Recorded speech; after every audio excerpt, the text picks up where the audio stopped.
నెల్లూరు జిల్లా బుచ్చి టౌన్ లో నవశకానికి నాంది పలికి నిష్ణాతులైన ఆర్కిటెక్చర్స్ తో లగ్జరీ ఇంటీరియర్ డిజైన్స్ తో ఇండిపెండెంట్ హౌస్ రూపకల్పన.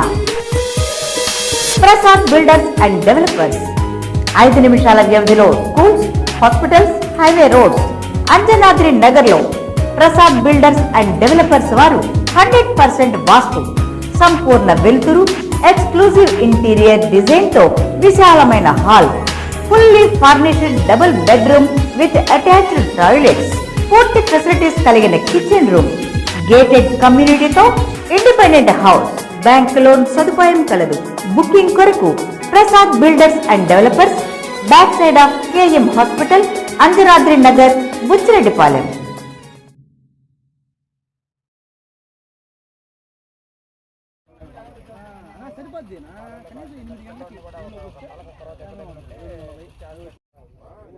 చిన్నపిల్లలు LKG, UKG, first class, second class.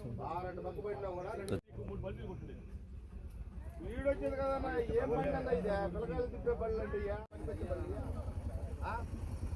లేదో అంటున్నారు కానీ బండి పనికి వచ్చే బండ్ల చెప్పు. పిల్లకాయల మీద సీట్లతో కింద పడుతున్నారు. మావాడు కింద పడిపోతే సీట్ వచ్చి పై పడింది. రోడ్డు రాగానే ఎదుర్కొని అడ్డిపోయాడు. ఇది రావాల్సిన ఆడతో స్కూలు ఏది బండి ఆ రూట్ అయినా శ్రీకి దానికి వెళ్ళిపోయానన్నా. ఫోన్ వచ్చారు కదా దోమలు పోయే వాళ్ళ అనాపాలలో బండి బుద్ధి రోడ్డుకి రావాల్సిన బండి.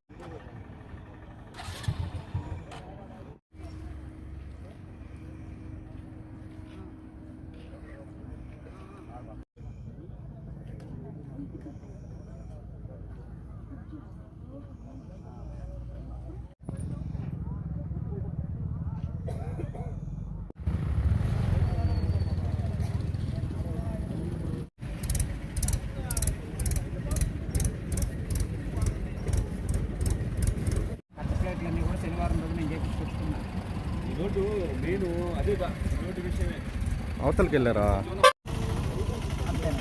ఎవరికి కూడా ఏం లేదు.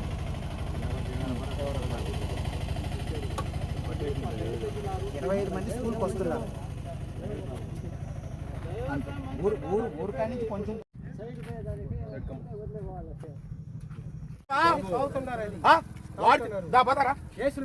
నువ్వు రావా? నేను శ్రీనికేతన్ దాకా స్కూల్ దాకా నేను ఇప్పుడు వెళ్ళి వస్తుంటే నువ్వు రోడ్డు వేస్తున్నాను అంటావే. ఎటకారం సరిడు మామూలు ఎటకారం వాడు కాదు తీడు. అరే మొన్న స్కూల్ కాడ వచ్చి తగ్గు పెట్టా మీ సీసీ కెమెరాలో పెట్టుడు. వీడు ఎట్టంటాడు వీడు. వీడు కొత్త కాలితే హాస్టల్ బండి ఆపుతాడు, లేకపోతే లేదు.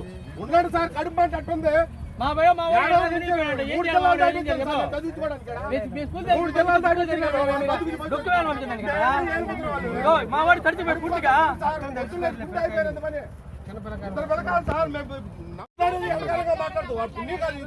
పెద్దలు లేచిన టైం బాగుంది, అల్లగొల్లం చేసి ఇచ్చేవాళ్ళు. అరిచేది ఏంటన్నా ఇప్పుడు నేను మందు దానికి కావాలి. ఊళ్ళోకి ఏమైనా తలెత్తుకుని చెప్పగలనా? అది ఊళ్ళోకి వెళ్ళి ఏమైనా సమాధానం చెప్పగలనా? బిడ్డల భవిష్యత్తు గురించే నేను వచ్చి ఉన్నా. ఏం సార్? 5 సార్. నేను చదువు లేని వాళ్ళు సార్. ఏదో చదువు ఇచ్చానని ఇద్దామని. వయసు 12 సార్. చదువుకొని ఏదో భవిష్యత్తు ఇద్దామని వచ్చాను సార్. ఏమంటారు యాజమాన్యం? ఏమన్నారు? నేను ఇంకేం అడగలేదు సార్. వాడు ఏం అడగలేదు ఇంకా. నేను అదైతే మాత్రం బండి కండిషన్ బండి కాదు సార్. నెలకు ఒకసారి ఆగిపోద్ది అంతే. నేను చెప్తున్నా ఎప్పటికైనా కూడా బండి ఆగిపోద్ది. బండి ఆగిపోయింది ఫోన్లు. అది ఇప్పుడు 10 నిమిషాలు సార్ ఎక్కి నానా ఎలాగని చెప్పి బండి ఎక్కించిన వాడిని బండి పడిపోయింది అనే ఏం సమాధానం కూడా లేదు సార్. నేను స్కూల్ ఎత్తుకుంటే శ్రీనికేతన్కి వెళ్ళాను. ఫోన్ రెస్పాన్స్ లేదు. వాళ్ళు ఫోన్ రెస్పాన్స్ లేదు. మళ్ళీ నేను ఇలా ఏ విధంగా పడిపోయింది అన్నారు. ఎక్కడ ఏంది తెలియలా. మళ్ళీ రిటర్న్ కాల్, నాకు వచ్చిన మొబైల్ కాల్ మా భార్య అక్కడ పడేసి వెళ్ళిపోయాను సార్. రిటర్న్ కాల్ చేపిస్తే పలానా బుచ్చి రోడ్డు అన్నాడు. బుచ్చి రోడ్డు ఎందుకు వచ్చావు అంటే రోడ్లు తాగుతాను. నేను శ్రీనికేతన్కి వెళ్ళాను, రోడ్డు తాగుతున్నాను అంటాడు. స్టీరింగ్లు ఇరిగిపోయింది అంటాడు. బ్రేకులు ఫెయిల్ అయింది అంటాడు. బ్రేకులు ఫెయిల్ అయితే నీకు స్టీరింగ్ ఇరిగిపోతే బండి లాగవా? నేను బండే సార్. 14 ఏళ్ళు బండి సర్వీసులో ఉన్నా నేను. ఏం సార్? ఎంతమంది అమ్మ తల్లిదండ్రులు నీళ్ళలో పడిపోయి మునిగిపోయి ఒక్కొక్కరిని తీస్తున్నారు. నేను వచ్చారు కంప్లైంట్ పిల్లకాయలు ఎక్కడో వెళ్ళిపోవాలా స్కూల్ కి ఇట్టెందుకు రావాలా? ఎవరిని అన్యాయం చేయడానికి, ఎవరు కడుపుకోత చేయడానికి వస్తున్నాడు ఆయన? ఏదైనా జరిగితే ఈ రోజు పరిస్థితి ఏంది? మా పరిస్థితి ఏంది? మా పరిస్థితి ఏంది ఈ రోజు? నిన్న రాత్రి నేను ఆ దావన్ వచ్చా కాదు మా పరిస్థితి పని జరుగుతుంది, మాట్లాడేది కాదు. మన బైకులు పోవడం వేరే, బైకులు పోవడం వేరే, పని జరుగుతుంది.